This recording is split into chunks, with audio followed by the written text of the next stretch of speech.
Okay, so let's take a look at working with BGP. Now, a couple of things we got to talk about real quick. BGP, the Border Gateway Protocol, very powerful protocol. It can be used either as an internal gateway routing protocol or as an external gateway routing protocol. So internal means you're using it within your organization. External means you're using it to connect between organizations. Typically, it's going to be used to connect from you to the internet. Now, where would we use BGP? BGP is normally going to be used in a large multi-site network that has multiple paths to the internet. So let's say I have 6 sites scattered across the country, and all of them are connected using wide area network connections, and I've got my site in San Francisco has an internet connection, and my site in New York has an internet connection. And so my site in Houston can go either through San Francisco or New York to get to the internet. Well, I will use BGP to help me determine, based on where I'm going on the internet, what's going to be my shortest path to get there. That's where we would use BGP, and that's about the only place that we're going to use BGP heavily. If I'm in a smaller organization, even in a large organization where all of my sites have a single connection point to the internet, then I'll just use a default route. If I'm in a multi-site organization where I've got 6 sites and they all have wide area network links, but I only have one internet connection to an ISP from one of my sites, then I'm probably going to use a default static route. So it's very specific to that case scenario, and it's very powerful for that case scenario. The other thing to be aware of with BGP is that if you make a mistake in misconfiguring BGP, you can actually create problems, routing problems across large sections of the internet. So you don't want to configure BGP unless you are really comfortable with it. Okay, one last thing, and then we're going to step into our configurations. At this point in the CCNA training, what Cisco is wanting is for you to have an exposure to BGP. So we're not going to master it. They're going to cover a lot more content, and even what they cover, they're going to cover fairly briefly in the CCNA material. But their configuration is going to be a really simple, straightforward configuration. So that's what we're going to play with. So we have site A here, and site B here. And we're going to use BGP to route between these 2 sites. So let's start here on R1 with our configuration. So let me log in and go to my global config. So it's router BGP, and then we have to give it an AS number. Now, in eIGRP, we used an AS, or an autonomous system number, and it really didn't matter what it was. We can make up our own autonomous system number as long as it was consistent within our organization. With OSPF, we used a process ID, and that was locally significant only. It didn't even matter if it matched out the organization. In BGP, we have to use an autonomous system number. I'm going to use 4500, and this does matter because this is globally significant, which means you have to use the autonomous system number assigned to you by your ISP.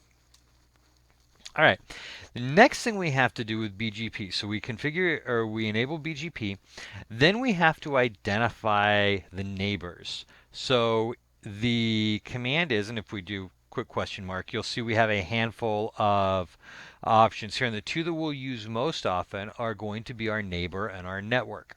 So I'm going to set a neighbor, and I'm going to set the IP address of my neighbor, which is going to be the IP address of this device, specifically the external IP address, so the 209.165.104.130. Literally, I'm having to introduce them to each other. So neighbor 209.165.104.130. And then I also have to tell it what remote AS I'm connecting to. So the command or the option is remote-as, and that's going to be 4501. And again, that's globally significant, so that has to be assigned by the ISP on that side. And then we're going to set our networks. So it's network, and the networks I want to advertise 172.16.1.0, and then the keyword mask, and then the network mask of that network.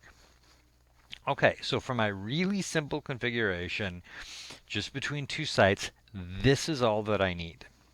Now remember, this gets way more interesting when we get to the most common use case scenario. This is where we're connecting to the internet and we're deciding what information we want sent to the internet from our networks and what we want to get from our ISP on internet-based networks. And all right, that gets way more entertaining.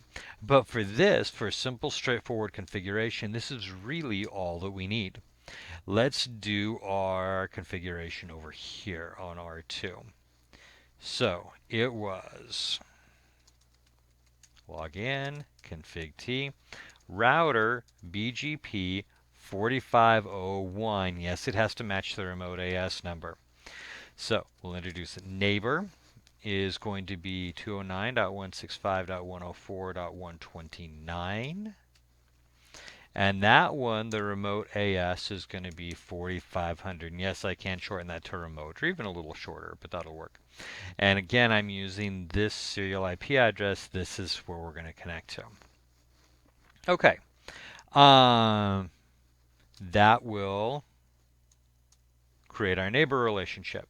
So we have an adjacency change. Neighbor just came online. So we're going to advertise the 172.16.2.0 network with a mask of 255.255.255.0. Okay. So let me exit out of here. And just to recap our network real quick, this was a 172.16.1 network. This is a 172.16.2 network. Here's all of the IP addresses on all of the devices. Should have gone over that before we started configuring it, but in reference back to it now.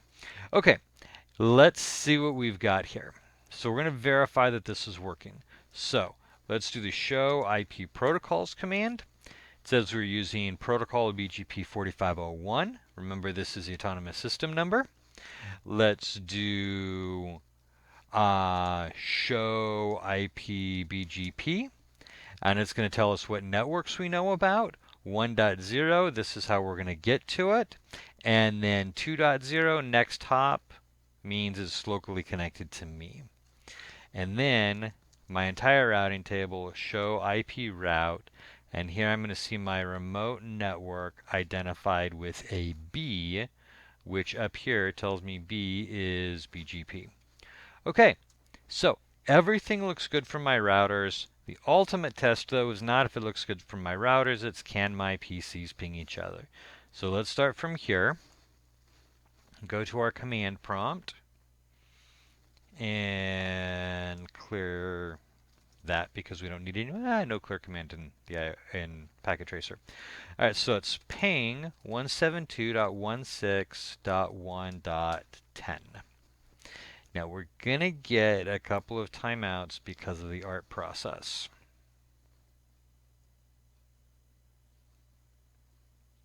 There's our second one. And now we are replying. Okay, and then I can ping it again and everything is going to work just fine. So it just took it a second to establish the connection, which is normal. Let's trace route that.